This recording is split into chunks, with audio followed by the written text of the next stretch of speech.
this world is made up of opportunity, right? One of my mentors, and I'm not going to say his name, came over here from a foreign country and owns somewhere near 22 McDonald's. And that's how I got actually in 6 massage lessons. But it's just about doing it. He didn't quit. He worked his way up into the ranks, into McDonald's. He bought his first one, and then on to proceed. Once he mastered the game, he expanded, right, and he scaled. What's up, everybody? It's Jamel Gibbs. Welcome to another podcast episode. This is the Business and Investing Podcast, where you learn all things business and investing related. Today, we're going to talk about a topic that we haven't covered on this podcast. And it's a great way to add another source of income to what you're currently doing as a real estate investor. And if you're just getting started investing in real estate, you could use this to build up capital to be able to buy more real estate, which is exactly what our special guest has done. So what our guest has done has started up a trucking business. All right. And he's taken the capital from the trucking business. First and foremost, he scaled his trucking business incredibly over the last year and a half or so. But he's using the trucking business in order to be able to fund more real estate deals. So it's all about multiple streams of income, multiple cash sources. That's what you need to be thinking about, right? You don't want to be a one-trick pony. I talk about it all the time on this podcast. You want to have multiple streams of income, multiple ways to make money so that when one thing is slow, you know you got money coming in from other things, right? And that way you never go broke. Quintin Hood, what's going on, my man? Man, what's going on, Jamel?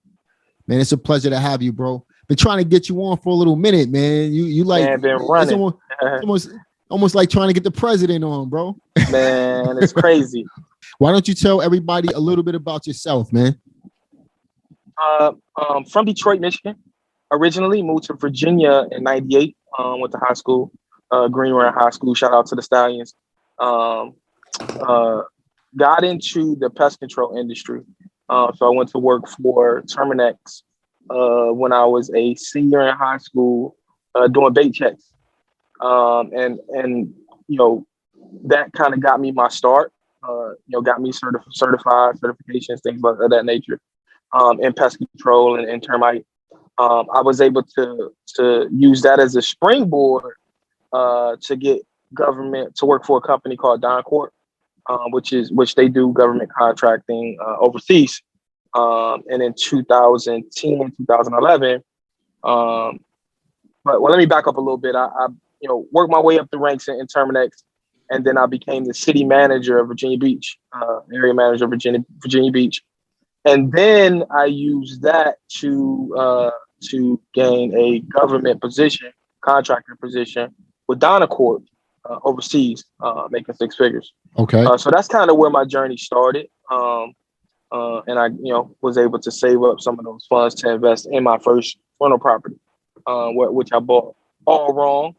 I bought a townhouse through HUD, conventional. How you put 20% down. That's the way I bought it. I had previously purchased a property when they got the $8,000 grant, home tax credit grant. We built the property from the ground up.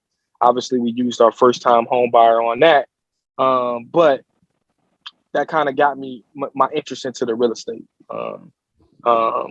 So we went from there. As far as got those first 2 properties. I'm overseas. I'm working, making some good money, and then we kind of turned it up a notch a little bit. But it's just a little bit about me. I'm from Detroit. I'm into sports, basketball, real estate, obviously investing, also financial literacy. So I'm always on podcasts, listening to podcasts, things of that nature. Now, listen, Q is being a little, he's being very humble. I'm gonna say that. Q is definitely being humble on this podcast. He has his hands into everything. So he's not only into real estate and trucking, and I mean, the guy owns a pest control business. He owns businesses more businesses than you can even think of, right? So we're talking about the importance of multiple streams of income. I wanted to pick trucking specifically because I think it's something that's hot right now, and I think people can relate to it. Why don't we talk about how you got into the trucking industry, man? Well, before we even jump into that, so how many businesses do you have right now, bro?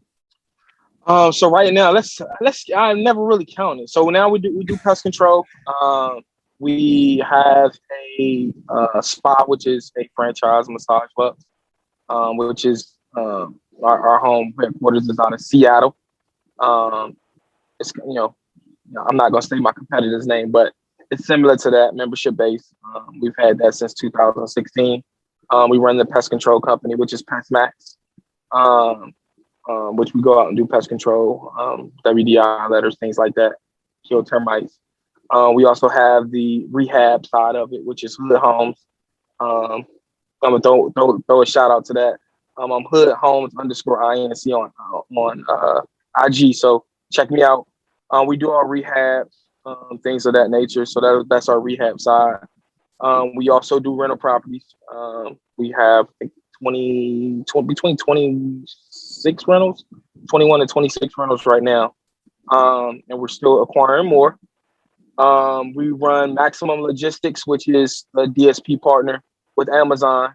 So we got a contract with Amazon. We also run Kingly Logistics, which is our 18-wheeler side. We just got those on the road. We're doing different projects, port work. Also running some Amazon stuff as well. What else do? We do the financing side. So we basically meet investors with financial institutions to make the deals work. So the deals come to us by investor side, and we find out how to find them the money to get the deal done, and we take a little cut of it. What else do we do? The point is, bro, I'm sitting here, you're going through the list, right? And we don't need to know everything you do. We know that you got multiple streams, right? I just listed, I'm tallying. I'm literally, you know how you put down the tallies and you cross it. I'm sitting here tallying how many businesses. I counted 7 so far. I know it's probably a few more. But again, like you said, it's, I was always brought up with a single mother, right? And working those 2 jobs and things of that nature, trying to make ends meet. And so when I got my opportunity to work for myself, it was like, I can create this, master this, have that little drip, create this, master this, have that little drip. And eventually it grew into what we're doing today.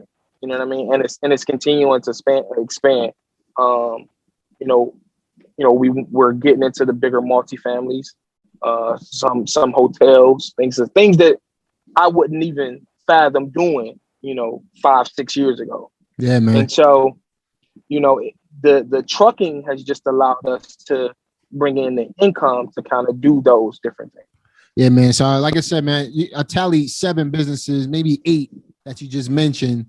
And primarily, I want to focus on trucking, right? So how did you get started in the trucking business?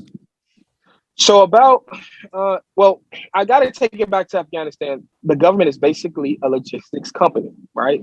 It's moving one piece of the product, no matter what it is, from one side of the earth to the other side of the earth under the U.S. government. So I kind of got that knack or that feel from them in 2011 because I was the one of the top guys in Afghanistan as far as vector control goes, and we had to basically do all the ordering, moving all the product, all the equipment for our vector control department. But it came from the government. And so that's what got my knack into getting into the logistics side. Fast forward, I would always see these blue trucks rolling around the city. And I'm like, Amazon. I got Amazon Prime. And so that kind of got me a knack. And then one day I was sitting in my spa at my desk, and my wife sent me a link for to become a partner. And so we filled it out. I filled it out, and I'm like, maybe something that I want to do, or maybe think about doing. But I had already got the itch from being overseas and seeing how that supply chain worked. So we went on and filled it out, and got some feedback from Amazon. It took about 2 years to be realistic. It took about 2 years for us to get settled and get our feet in the door. Plethora of interviews and flying out to Seattle and flying out to DC and traveling to Baltimore and things of that nature to kind of get the feel of what was expected of a DSV partner. And then right after Christmas of 2019 is when we got that call and was like, we need you to leave like next week. And so that kind of what got us in the door with Amazon. Fast forward a little bit, March 2020 is when we launched, as a DSP partner with Amazon. Gotcha. And then it just grew from there. We kind of learned, because we run the vans and we also run. I don't know if you've seen the UPS trucks, kind of similar to those, but they're DOT regulated, and so that kind of intrigued our interest into the 18-wheelers, because if anybody knows about the Department of Transportation, it's a whole, thousands and thousands of pages of what their core values are and what the regulations is. And so when we start to learn the regulations on the side with Amazon, it kind of pushed us into that realm. It was like, hey, no holds barred. You're already doing it. You already got the certs. Let's move forward. And then that's what got us into the 18-wheeler side. So you started off March of last year, man, and I know you've done some incredible things, man. So how many trucks would you say you have out? How many Amazon vehicles would you say you have out there right now? So right now, we run about 45 to 60 routes. That's not including my step van. So we run about 10 step vans as well.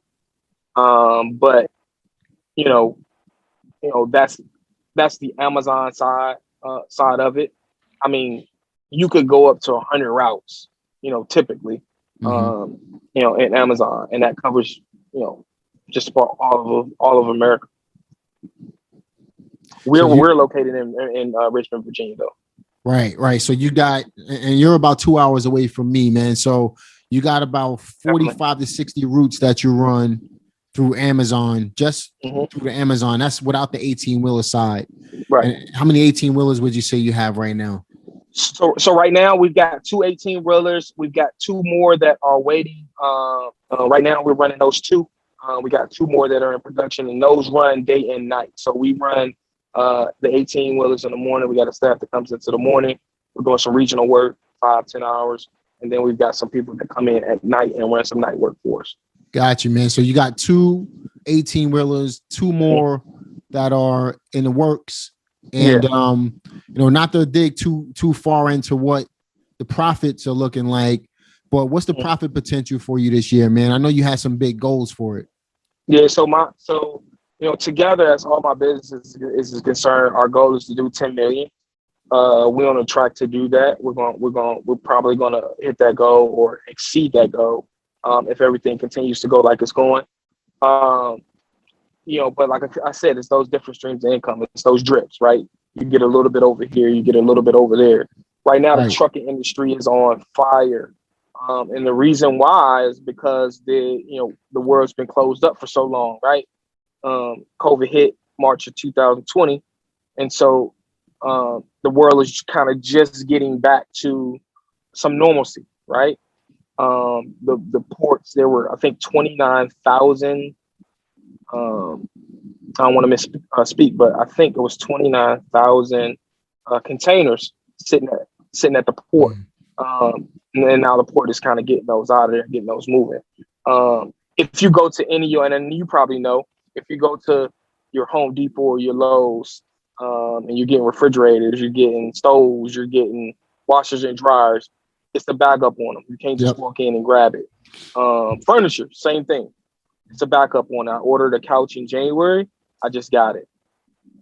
So that kind of tells you the backlog of what they got on the logistics side. There is also a shortage of drivers, which is driving the price up. So when there is a shortage, obviously, of drivers, there's not as many people, supply and demand. There's not as many people in the marketplace to get that stuff to you. Now the price goes up because the people who really need it are willing to pay a little bit extra to get it there.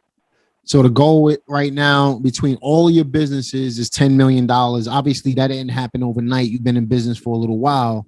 Right. But, realistically, you built up this trucking business over the last 12 months, man, a little bit more than 12 months. What do you feel like the trucking business will produce for you within a 12-month, within that 12-month time frame?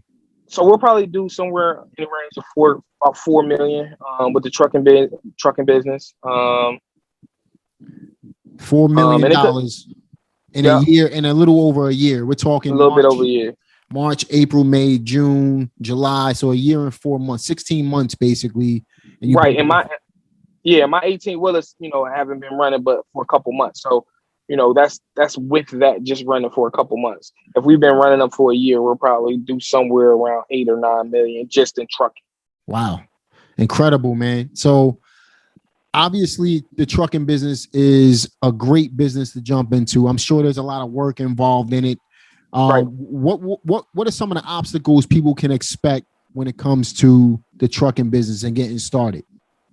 Obviously, working with the Department of Transportation. So you always want to make sure your I's are dotted and your T's are crossed. The most important thing about trucking is safety. You know what I mean? And I can't stress that enough. You will get pulled off the road. You will go out of business quickly, by the Department of Transportation, DOT, if your stuff not right. Or driver get pulled. They find some things in their system, things like that.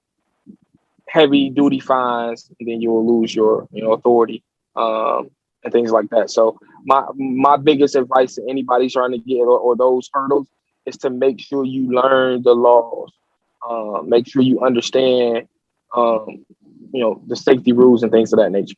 Yeah, just man. In case you get pulled over and you get a safety inspection. Compliance, man. That's what it's all about. Same thing in the real estate industry, right? So, I just had a podcast where we talked about texting laws and things like that, how that's changing. You just want to stay compliant with what's going on. And it's really only going to benefit you as a business owner if you stay compliant. You play by their rules, you can make a lot of money doing it at the end of the day, right? So how can somebody go out and buy their first truck, man? Like, I know that, working with the DOT can be an obstacle, but I would consider, and this is me speaking from experience, I've been looking for a truck myself. I feel like that's one of the hardest parts of getting started, man. What are some of the tricks of finding the right truck? Like what type of truck should somebody start off with? So I like Freightliners and Peterbilts. That's just my preference. A lot of guys will tell you different. I've heard Volvos are good. Some of the other guys will say the Volvos are good. People tell me to stay away from internationals. It just depends on what your budget is, right? If you're just new in the trucking game, I would definitely try to use the auctions, and the local auctions, things of that nature. Get you a good mechanic, not the neighborhood mechanic that can fix on anything, but get you somebody that specializes in these big diesel machines and things like that. And go to the auction and see if you can find something that that can get you started, right? Because you typically can do local or regional deliveries, right? With something that's very inexpensive. Now, right now, everything is expensive, right? Lumber is expensive. Well, just dropped a little bit, but it's going to take a while to feel that effect. Right. But, trucks, I bought my trucks outright, cash, obviously using some funds from real estate. But the same trucks I bought for $30,000 or $60,000 now. Right. And because the demand is there. everybody's looking for a used truck. And these are not trucks that are brand new, spanking off the lot with 0 miles. These have 400,000 miles on them. But most of my trucks, are projected to run about 1.2 to 1.5, on the dash, and that's 1.5 million miles before I have to do, change the engine, things like that before the engine goes. Cool, man. So you can make a lot of money between, 400,000 and, that's basically 1 million miles you got to drive on that truck. Got you, man. So the price, the price range where people should be looking at to buy a truck, you're saying maybe 20,000 to 40,000. I would say anywhere between, if it's your first starter truck, anywhere between 20 and 50,000 for a decent one. What I've seen some guys that get into trucking business, and what they do is they go out and they go get a brand new truck, 150,000, and then they can't make the payment, right? Because you're cutting into your profits. If you cannot do that, and everybody's not in the position to go out and spend $20,000 on a truck, see how much you can put towards it, and then see if you can go get either a personal line of credit, or you can get a loan on the truck, but try to put as much as you can down on the truck to keep your payments as low as possible. Right. The other option is leasing, but that's a whole different ballgame. You want to make sure you have the contracts that are in place to cover those leases, right? Because they could get expensive. That was actually my next question. How do you feel about leasing? But you just answered that question, man. So 20,000 to 50,000 on the first truck, preferably a cash type of deal. If you're doing real estate, you should be able to pull the money out if you're really making money. If you're not making money, what about the people that are totally green? They're low on capital right now and trying to start something. Do you recommend that leasing option? And so I don't. And like I said, the reason why I do not recommend the leasing option for people who can't really get that capital, I only recommend it unless you can secure a permanent contract, right? So the exact dollar amount that you're going to make per month for that, right? And so you can kind of, if say for instance your 18-wheeler, and Penske is a good advocate of that, if your lease is $1,000 a week, right? That's $4,000 a month on your truck lease, right? And then you pay for cents per mile. So you got to think, if you run 100,000 miles, just to put that number out there, then that's 15 cents times 100,000 plus your original truck payment. And so it could get expensive. So you want to make sure that you're getting the work to cover that expense. You also have your fuel costs and things of that nature. I think also, man, it's important for people to understand that there's money everywhere right now. So if you can get good at understanding the trucking business, then maybe you could bring on a partner with you or something like that, who has access to the capital. Right. And so what I always recommend for somebody that wants to get into the trucking business that does not have the capital, go get your CDLs. The CDL is a commercial driver's license. Go get your CDLs. Try to get on with a company that does a lease operator type of deal, and then after so many years, they'll allow you to purchase your truck at a discount, or you would be, that truck will be paid off and things of that nature. So I always recommend that portion there. Also, if you're low on funds, they're also, I'm known buddies of mine that have been low on funds, but had good credit. So they was able to use, 0% interest credit cards, for the first 18 months. So they were able to pull, 15 to 20 grand off of their credit cards. Navy Federal, Chartway Federal Credit Union, PenFed are some of the credit unions that, that give you those credit cards with 0% interest for 18 to 24 months. And so you're able to use. It was Navy Federal. It was, what was the other two? Navy Federal, Chartway Federal Credit Union, PenFed, Virginia Credit Union. I think I got my first credit card with Virginia Credit Union, and this was before.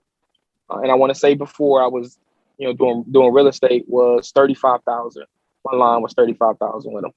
But I was a good steward. Obviously I was a good steward with it. I didn't go and take it and spend it, on Louis Vuitton and Gucci belts and things of that nature. Right.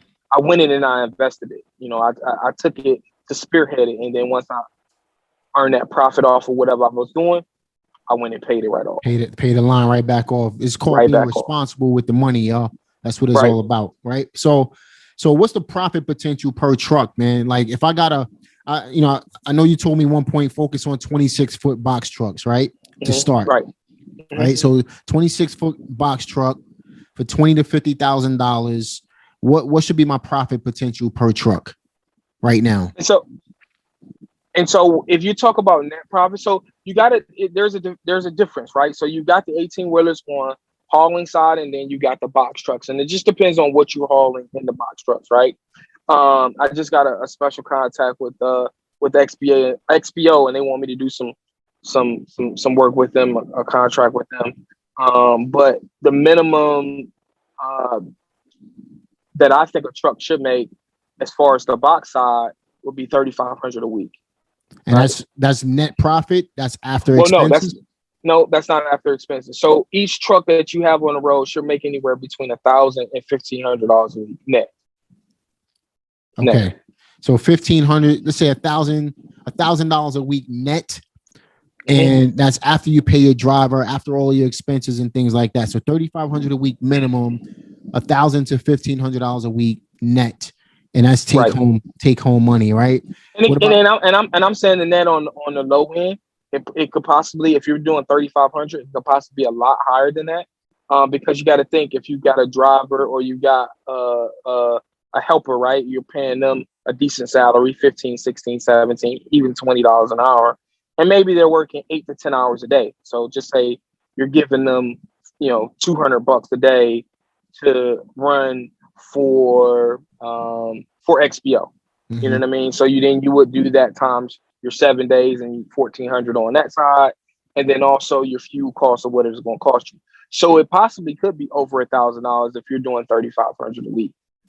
Got you, man. Good stuff, man. This is good stuff. So expect to spend, upwards of 50,000 tops, low end 20,000 for a 26-foot box truck. That's important for you guys to remember that. And I'm not going to lie to you. I've been looking for one. Those things are incredibly hard to find. Especially automatics. If you're looking for automatics, they're going to be tough. Automatics, yeah, definitely. Now, we did find one that was stick. I took it as if I was driving it. That was a bad move on my behalf. But if look for that 26-foot box truck, $20,000 to $50,000. Expect to make about $1,500 a week per truck. And as far as the 18-wheelers, those are going to make a lot more money. Is that about right? Yeah. So 18-wheelers, you're looking at anywhere between on the low end 6,000 a week, on the high end 12 to 15,000 a week. And it just depends on your broker and where you're pulling your loads from. And that's take home, or is that gross? That's gross. Gross. Got it. So again, 18-wheelers are going to cost a little bit more money too, though. I know they go anywhere from $50,000 and up, from what I understand, right? Right. Well, like I said, I bought my two. I bought one for 30. Matter of fact, I bought one for 30, and I bought the other one for, I believe, about 27. But that was 7 months ago. Different market. Right now, right now it's a different market. Those same trucks are like 50, 60 grand. Yeah. So, man, you got those things that are steel, bro. Yeah.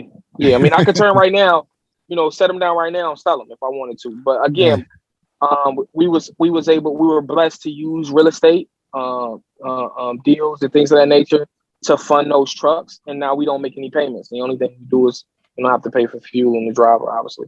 That's right, man. That's the importance of having real estate to back you up, right? So why don't we provide them with a step-by-step process on getting started? Let's say 3 to 5 steps to getting their first truck up and running. And then we'll kind of segue into how they can use that money for real estate, man. So the first step is going to be decide. Let's talk about that, because I don't I don't care what you do in life. If you don't decide that you want to do this in this trucking game, you're gonna fold, right? Um, I, every day something, a water pump breaks. You got to send somebody to go fix it. This happens, that happens. You got to decide that you are the person that's going to take these calls when it's 1 o'clock in the morning. You know what I mean? And then you got dispatch. Obviously, I got dispatches and things of that nature. But the first thing is going to be decide. The next thing is going to decide financing. Financing. So you want to make sure your finances are in place, right? If you're going to use a credit card, if you're going to use some funds from your real estate deals, or you're going to use some of your own income, you just want to make sure how much that is that I can dedicate towards this business, towards the trucking business, because you want to have a cushion. You want to have a cushion. I always keep two to 4 months of reserve for my trucking business, just to make sure that if anything happens, we can cover it. Same thing with real estate, man. You got an apartment or a house, you shouldn't be spending up all the money. You need to have reserves in the back burner in case something goes wrong. You know what I mean? Yeah. Now, once you find your truck, you want to get your DOT and your MC number. So I got decide, finance, find truck, and then get DOT number. Yeah, get your DOT, get all your certs, go through all your safety inspections, everything like that. And what would be number 5? What number 5 is finding a driver. Find a driver. Yeah, you got to find a driver. This actually going to be more than 5, because I know you still got to get the dispatch going. You got to get all that stuff going. Yeah. So here's what I got. I got decide, finance, find a truck, get the DOT and certs, find a driver. That's 5 steps. What would be number 6? Insurance. Make sure you're properly insured. Most of the people that you're going to carry for are going to have stipulations on how much insurance you need to carry. That's 1, cargo. That's 2, whatever it's going to cost to cover that load, things of that nature. And also, if anything happens on the road, you go out and God forbid, you kill somebody, you have to be covered. So in order to carry, for a lot of these big companies, you got to make sure that you meet their insurance requirement. Absolutely, man. And then what do you need after the insurance? Once you find out your insurance, then now you can start playing. And then you got your insurance, you got your DOT, you got your MC. Now you can start playing. You can kind of go and get on some load boards or DAT boards and things of that nature. With Amazon has a thing called Amazon Relay. They also have Amazon AFP partners, and they run 18-wheelers and things of that nature. But the Relay is more, for, it's kind of like a Uber for Amazon, right? You're able to get on a load board and pick your different loads in the area that you're in. And once you do that at an effective and a high rate, you're able to become a preferred and get preferred loads. And with the preferred loads, they may send you, certain loads and things at a premium, right?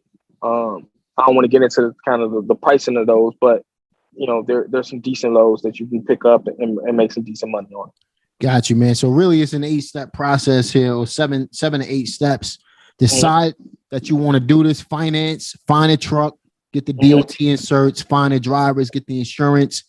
Then you work on the loads and dispatch, and you start playing the game. Right.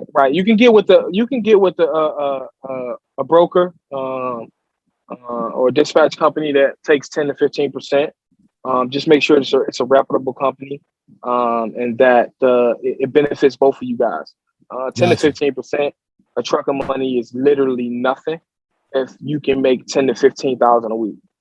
And now, so 10 to 15,000 a week, and then paying a dispatch, like you said, man, your net profit on a small truck is $1,000 to $1,500. You're doing pretty well with that, right?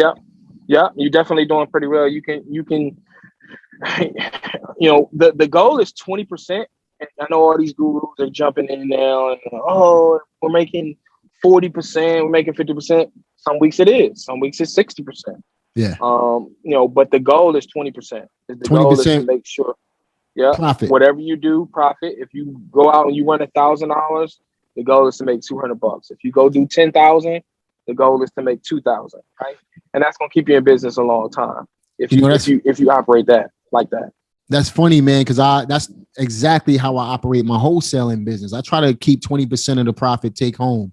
That way I got money for taxes, I got money for overhead, I got money for marketing, I got money for my team, and then I got 20%. Exactly. I did a video on this. I'll link it up at the top for you guys to be able to check out. But you as a business owner, if you're bringing home 20% for doing nothing, bringing home 20% off of other people's efforts is the name of the game. That's the way you want to go in business in general, man. So good stuff, Q. Listen, man, obviously, and that's why I'm at. That's the goal, man. And that's the reason why when we talk about these multiple streams of income, if I'm getting 20% from 7 businesses, and we just named 7, I'm also a uncertified, and I will be certified in the next couple weeks. GC, general contractor. I'm going for class A, so I'm waiting on. COVID kind of slowed all the paperwork down for us getting in, but now I still act as my GC, all my jobs. I subcontract out all the work, and I get a fee. We get a fee for that. So, but if you're getting 20% from each one of your streams of income, man, look how much the pot of gold will be at the end of the tunnel once that end of the week or the end of the month hits. I take an owner's draw from my trucking company, but also I'm on salary, and that's for all my businesses, for my pest control business, for my logistics companies, for my massage business. I can take an owner's draw when I like quarterly, things of that nature, but I'm also on the payroll, and so I'm able to use that capital to reinvest. Again, I just hired a grant writer, for the trucking companies, because when I say I can't even put it into context. I say billions, but it's probably trillions of dollars of free money out there for business owners, like you or me, small business owners, that companies have to spend, right? Amazon, Apple, things of that nature, they have to spend this money every year. And so they'll create different grants and things like that for small businesses like you and I. But we don't go out and apply for them. We don't go out and seek out the knowledge. And I don't have time. I'm running 7, 8 businesses. I'm moving 1,000,000 miles a minute. So I actually hire a professional, and if you check, most of the Fortune 500 companies that you see or see around have full-time grant writers on their payroll. And so that's one of the next steps you guys can, look into. But, that's what we're our goal is to have all our companies, get grants and things like that throughout the year to expand. I like the fact that you said you hired a professional, man. At the end of the day, it's all about, it leads back to even in real estate, having that mentor, just kind of show you how to do things, right? Or at least hiring the team to be able to do it for you. Now, Q, how old are you, man? Right now, 37. 37 years old, man. So you're the $10 million man at 37 years old. Yes, sir. Started from the ground up, man. Come from the same type of neighborhoods. I love bringing on people who come from the same type of backgrounds as me, just to show people that, look, we did it, you can do it too. It's not hard. You just got to put in the work, man. And we come from where we come from. You have to know how to hustle at the end of the day, right? So we create opportunities. We don't wait for the opportunities to come. And that's the way you guys got to be in business. You got to think outside the box and be able to make things happen in order to be able to take your life where you wanted to go. Now, obviously, this is a lot of information for a lot of people, man. You're doing really well. How is this benefiting your real estate business? Let's circle it back around to real estate. Oh man. The type of people that I meet, first of all, the man upstairs has blessed me to be able to help other people, right? And I get DMs all the time. Can you help me do this? Can you help me do that?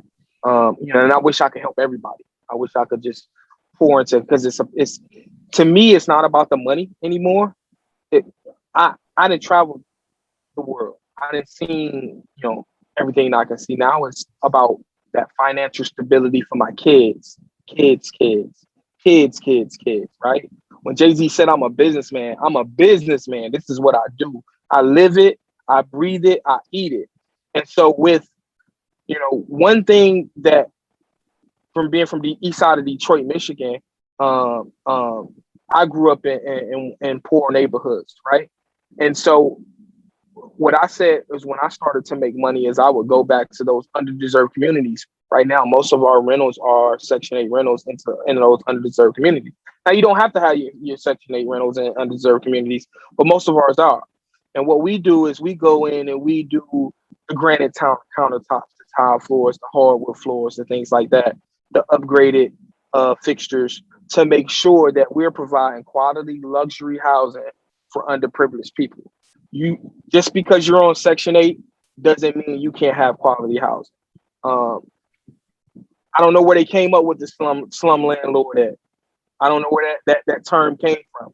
I walk in some of these houses and it's just a shame how they treat some of these people. Yeah. But when I got into the game and we started to make money, that's what I did. And then I started to see the benefit. Some of my mentors and say, hey, go to the poorest neighborhoods and buy up those properties. They can't go no lower. 20, 30,000.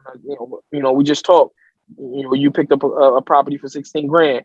They can't go no lower. If I bought it and it just sat there, I made money. And so our goal is to take, the transportation money, the spa money, the GC money, and pour it back into real estate. And that's providing quality housing. That's going into, people say the hood. And I say that because my last name is Hood, but they go into the hood and you got these rundown apartment buildings. Go in and fix them up, man. Go in and put lighting in them. Go in and put granite countertops in them. I had people come tell me, man, you crazy. You are crazy to put granite countertops into these apartments or these duplexes or these triplexes, right? I bought my first triplex for 60 grand in Chesapeake, Virginia. It rents right now for $3,400 a month, $1,100, and they're 2 bedrooms, 2-bedroom, 1 bath, Section 8 rented.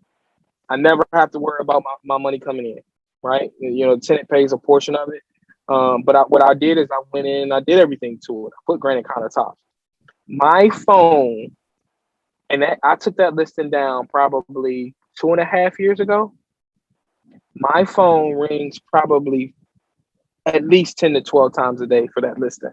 Hey man, is that apartment still? Man, that is a beautiful, beautiful place. You know what I mean? And so these are people that are on Section 8, or getting government assistance and things of that nature, because they see the value in it.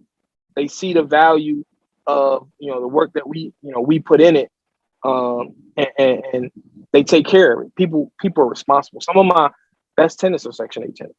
That's right, man. I was just having this conversation with Chris Haskins, who's in Virginia as well, man. And we literally, because him and I, you, him, me, him, you, we all have the same mindset when it comes to Section 8. And, the value, I believe the value you put out is what you're going to receive back in the long run, man. So, just kind of going in with the mindset of being a slumlord, man, that's not going to get you anywhere. You're going to have nothing but headaches. But if you treat people the way you want to be treated and you help them increase the quality of their life, at the end of the day, man, you're not gonna have those headaches anymore, man. Man, you're not, man. It's ridiculous. It's good.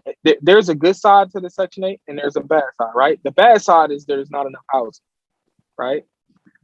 These big companies are coming in and they're tearing down all of these housing projects and things of that nature, and they're putting these people out and they have nowhere to go. The good part of it is I'm here. I'm going to find those abandoned houses. I'm going to find those rundown houses, and I'm going to go in and I'm going to do them right. And then I'm going to make sure that we're able to keep the rents affordable, right?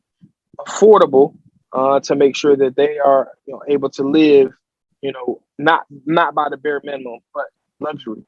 If it's the granite countertops, if it's the quartz countertops, I even put quartz into my. I get it for the same price I get granite for. So I get it. Some people say, why are you putting it in there? It's not about what you're putting in, it's the cost, right? Does it make sense? right? Like I said, I bought that triplex for 64. I think I put 60 into it. I was all in it for 120 at ARV at like 350, and I'm getting $3,400 a month rental income on it. It's like home run.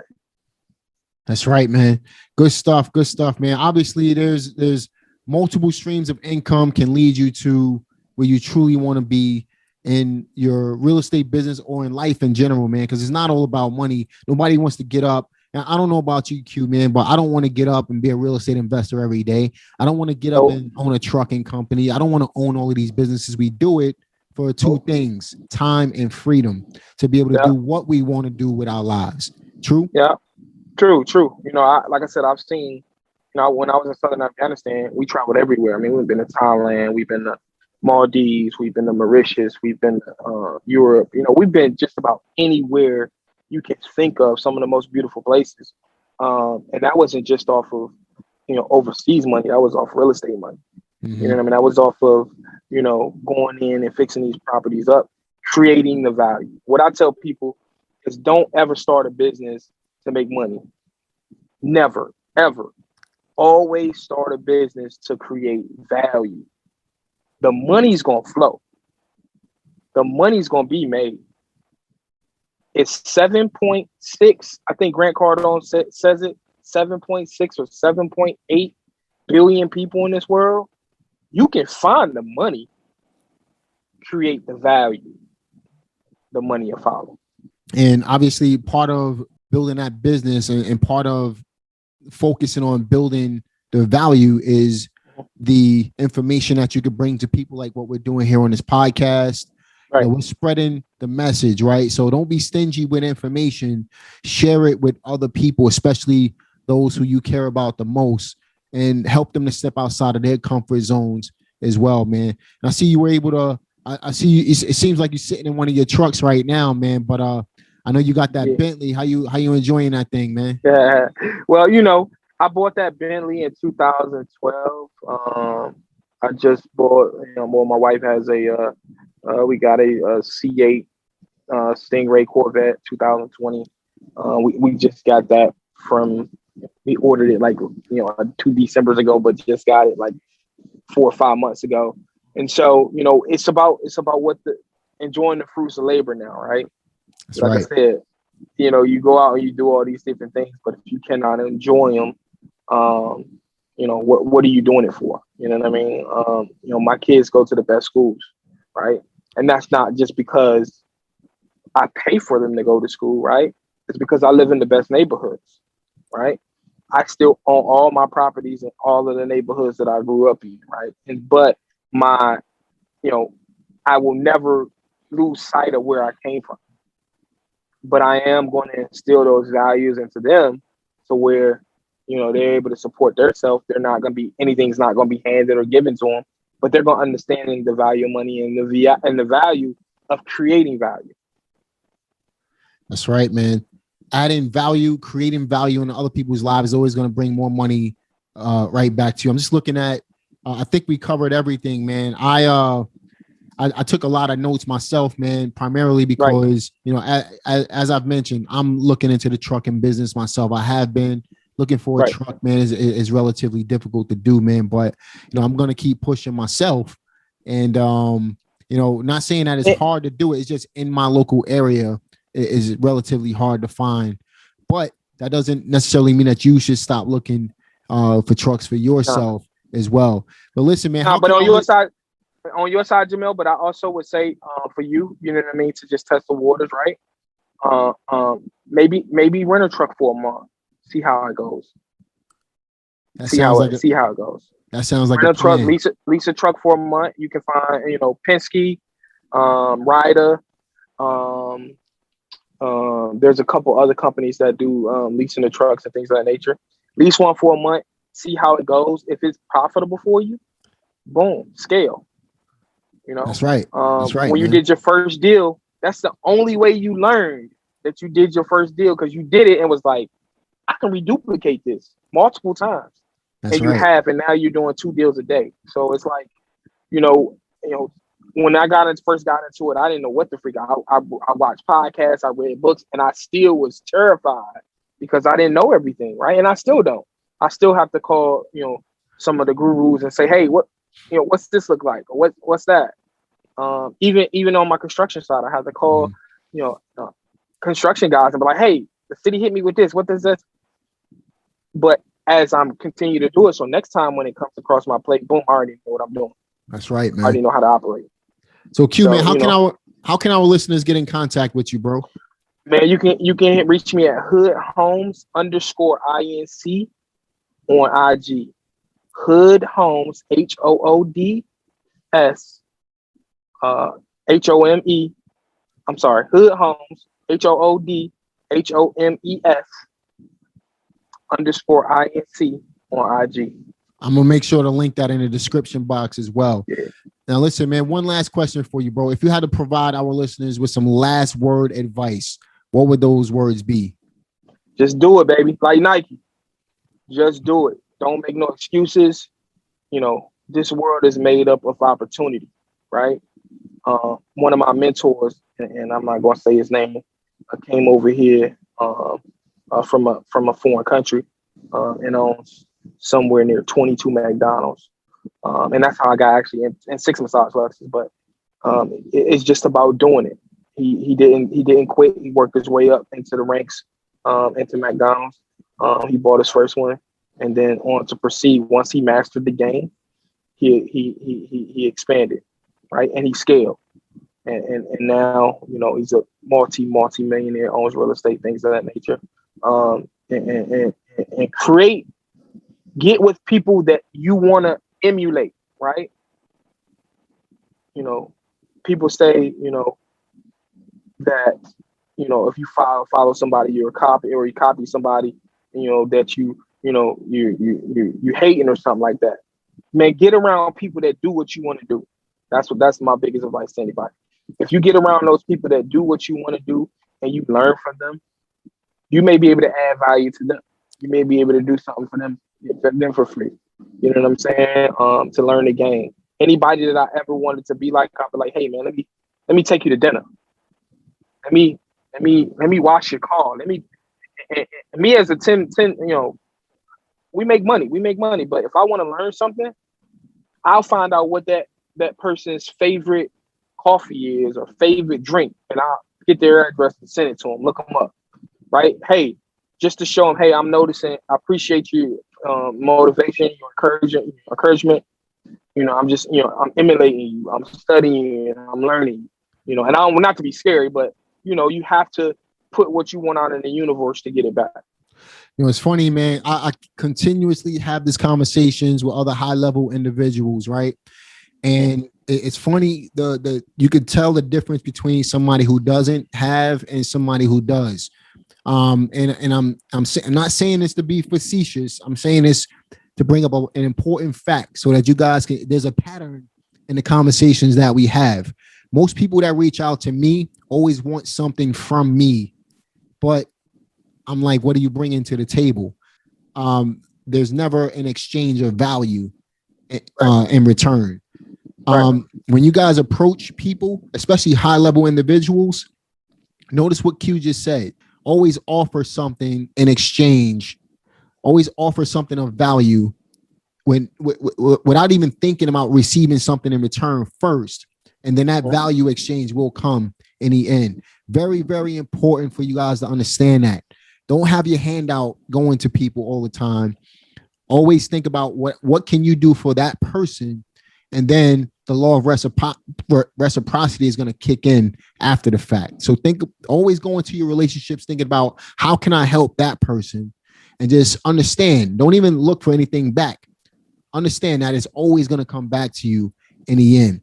Very, very important life lesson. If you guys didn't take anything away from this, at least listen to what we're telling you in that regard. You'll be fine. Q, man, it's been a real pleasure having you, bro. I'm sure there's going to be a lot of questions that our listeners are gonna have. I would love to have you back in the near future, man. And maybe we'll do it in person. Maybe I'll come out to Richmond, or maybe you could come out here to NC, and we'll do it in person, man, and create even more value for the people, man. But that's what we're here for. We're here to help everybody go from where they are to where they want to go in their businesses through multiple streams of income, different businesses, real estate investing, trucking, like what Q is doing. He has a pest control business.